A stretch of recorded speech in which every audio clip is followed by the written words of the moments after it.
Mesdames et messieurs, installez-vous confortablement. Aujourd'hui, je vous emmène en 1912, à l'époque où l'homme croyait avoir dompté la mer. Le 10 avril 1912, à 12 heures, le RMS Titanic quitte le port de Southampton pour son premier voyage vers New York. Ce navire est un véritable monstre des océans.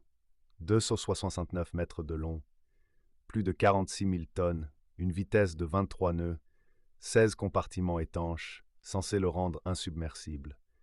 Le Titanic appartient à la compagnie White Star Line. À sa tête, le capitaine Edward John Smith, marin respecté et expérimenté. À bord également, Thomas Andrews, le concepteur du navire, J. Bruce Ismay, le directeur de la compagnie, des passagers célèbres comme John Jacob Astor Keith, mais aussi des centaines de familles anonymes rêvant d'une nouvelle vie. Après des escales à Cherbourg et Queenstown, le Titanic s'enfonce dans l'Atlantique. À ce moment-là, personne n'imagine encore ce qui va suivre. Le 14 avril 1912, à 23h40, tout change. Le Titanic heurte un iceberg dans l'Atlantique Nord. Au début, le calme règne. Mais très vite, Thomas Andrews comprend que l'eau envahit trop de compartiments. Le navire ne survivra pas.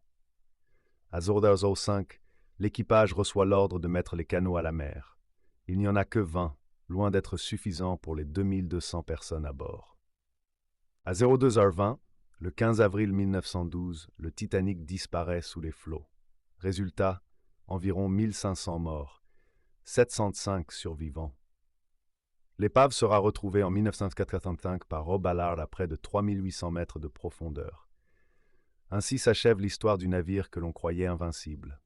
Si cette histoire t'a plu, abonne-toi, active la cloche de notification pour plus de vidéos.